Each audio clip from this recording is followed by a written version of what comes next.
Welcome to Review Central. This is USTET Reviewer number 2, featuring questions for the USTET Language Proficiency subtest. This reviewer is intended for those who are or are set to take the USD entrance test, or USTET. There are 10 questions featured on this reviewer. All questions are modeled on actual questions that appeared on previous USTETs. Before we proceed, don't forget to subscribe to Review Central and click the press the bell button to make sure you get notified whenever we post a new reviewer or other review materials on this channel. Let's begin.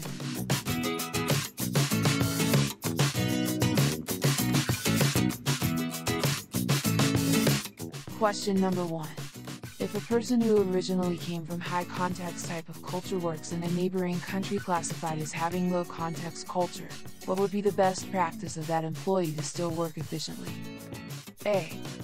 Keep in mind that words are primarily the carrier of meaning.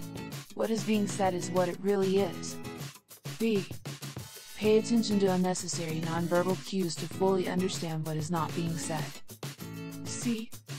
Always ask for clarifications to make sure that orders are fully understood. D.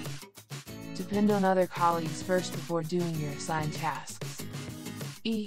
Do not ever apply first name basis to colleagues and always address the person with titles.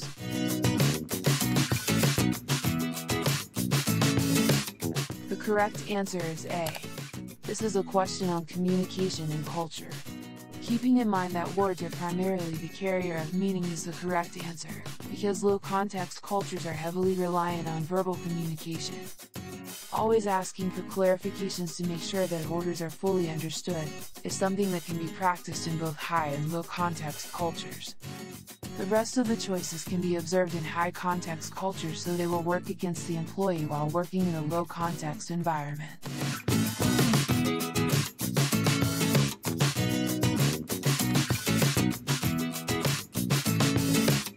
Please refer to this infographic for questions 2 and 3. You may press the pause button and take time to read and study the infographic before proceeding to answer questions 2 and 3.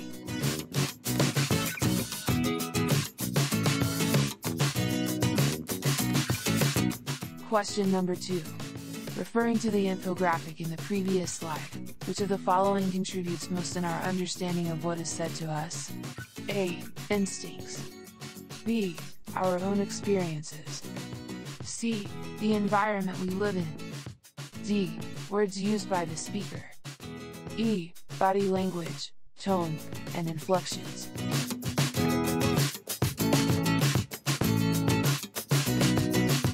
The correct answer is E. According to the infographic, we derive 55% of other people's meaning through their body language and 38% from their tone and inflections.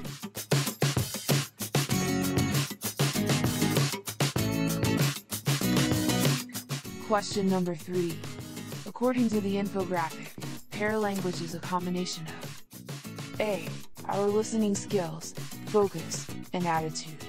B. Our body language, tone, and inflections. C. Our words, gestures, and expressions. D. Our wisdom, judgment, and experiences. E.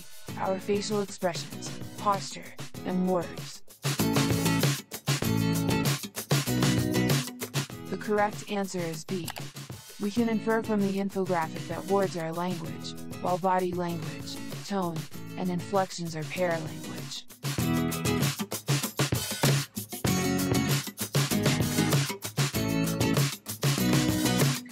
Question number 4. A full-time mom decided to work again and continue her career as an accountant.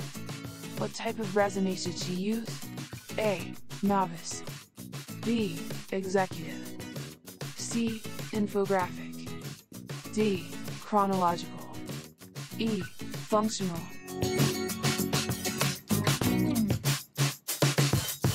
The correct answer is E. Functional. This question is about letters and resumes. There are several different types of resumes. Depending on the textbook or reference material used, there can be just 3 basic types or as many as a dozen different resume variations. The classic resume types, which are still the more commonly used ones, include chronological, functional, combination, and targeted resume. Nowadays, We also see new resume formats including website, video, infographic, and so on. Each resume type is used for different purposes. When deciding which type of resume to use, one must think about his or her current employment circumstances. Based on the given context, we can infer that there is a large gap in the employment history of the mother.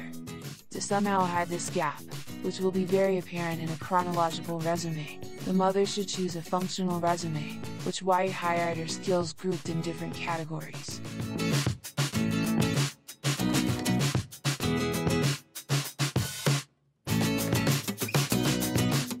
Question number 5. 'Cause you know I'd walk 1,000 miles if I could just see you tonight. An excerpt from 1,000 Miles by Vanessa Carlton. What figure of speech is used in the excerpt? A.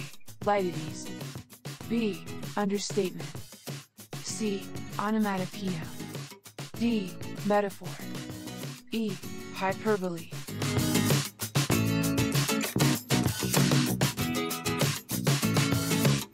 The correct answer is E. Hyperbole. In the excerpt, the persona uses exaggeration to describe the lengths that her love is willing to take. This is an example of hyperbole. By the way, lighties is a figure of speech and a form of understatement in which a sentiment is expressed ironically by negating its contrary. For example, saying it's not the best weather today during a hurricane would be an example of lighties, implying through ironic understatement that the weather is, in fact, horrible. An onomatopoeia is a word that actually looks like the sound it makes, and we can almost hear those sounds as we read. Here are some words that are used as examples of onomatopoeia: slam, splash, bam, babble, warble, gurgle, mumble, and belch. A metaphor is a figure of speech that describes an object or action in a way that isn't literally true, but helps explain an idea or make a comparison. Here are the basics. A metaphor states that one thing is another thing.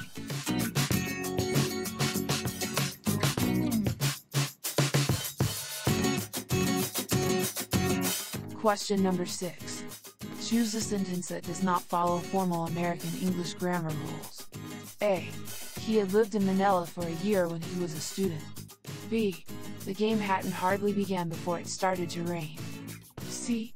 We drove toward the river for an hour but turned north before we reached it. D. Contrary to popular belief, the cat cannot heal the wound by licking it. E. If the club limited its membership, it would have to raise its due.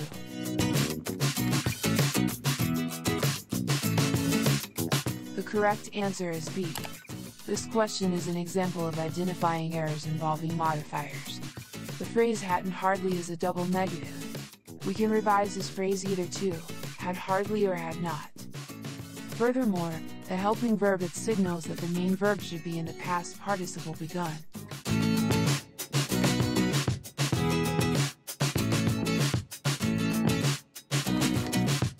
Question number 7. You can do it, says Luis to his brother as they approach the tennis court. What speech act is the sentence in quotations?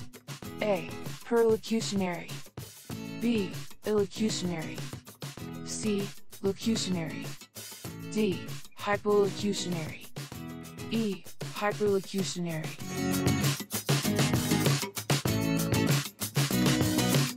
The correct answer is A. Perlocutionary. There are 3 types of force typically cited in speech act theory. These are: 1. Locutionary force, which refers to the referential value, or meaning of code. 2. Illocutionary force. This refers to the performative function or implication of speaker. And 3. Perlocutionary force. This is a perceived effect, or inference by addressee.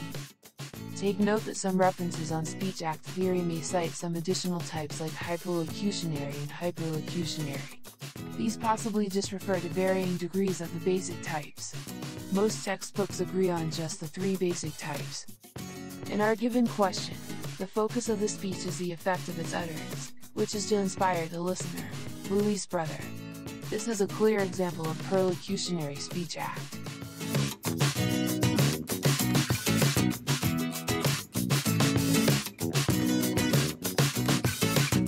Question number 8. Peter sent an audio to Paula, which says, "What's up?" What is the communication strategy in this scenario? A. Visual. B. Audio. C. Verbal. D. Nonverbal. E. Written.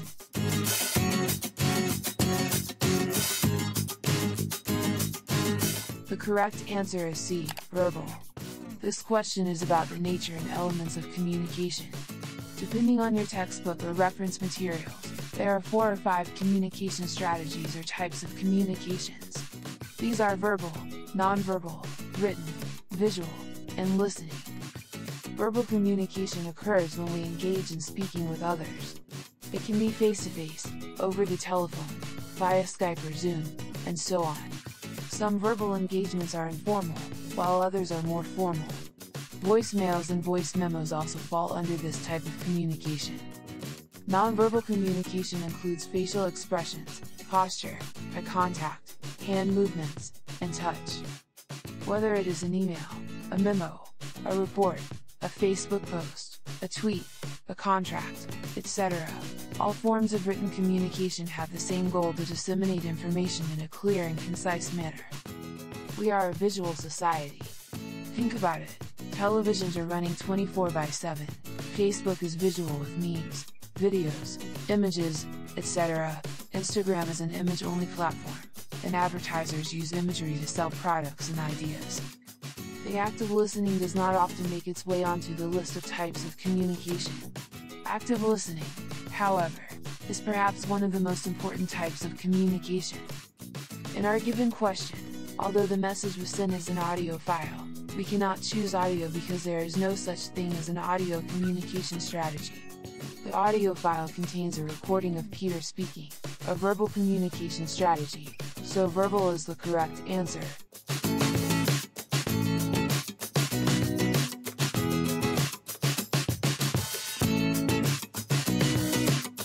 Question number 9. Whenever his friend Ernie is feeling down, Bert never fails to remind him that he is an amazing friend. What function of speech is used by Bert in such situations? A. Emotional expression. B. Social interaction. C. Motivation. D. Regulation. E. Information. The correct answer is C. Motivation. This question is about communicative functions and strategies. Lumen Learning enumerated the major functions of communication within a group or organization. These are: 1. Control, to comply with or control behavior. 2. Motivation, to encourage and motivate people. 3. Information, to disseminate information. 4. Emotional expression, to express emotions and interact socially. In our given question, Bert's goal in saying that Ernie is his amazing friend is to lift up Ernie's spirits. This is a clear example of motivational speech.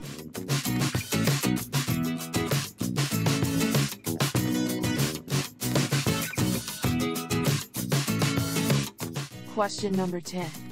3 weeks after sending an email to ask for the extension of deadlines, Baron received a response from the Office of the Chancellor denying her request.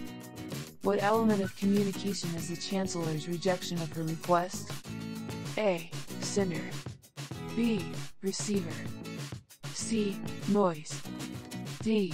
Channel. E. Feedback. The correct answer is E. Feedback. This question is about the nature and elements of communication. The quality of communication is determined by the elements in the process. These are: 1. Sender, the person who initiates a conversation and creates a message. 2. Receiver, the recipient of the information. 3. Message, the information created by the source or sender. 4. Channel or medium, the carrier of messages. This is the way the information travels between the sender and the receiver. This can be face-to-face conversation, written communication, or through electronic devices. 5. Feedback, the receiver's response to the sender's message. 6. Encoding, the sender's process of converting ideas into understandable messages. 7. Decoding, the process where the receiver interprets the information into meaningful messages. 8. Noise, also called as interference, is anything that blocks the communication process. The answer to our given question is E, because any form of reply to an initial message is an example of feedback.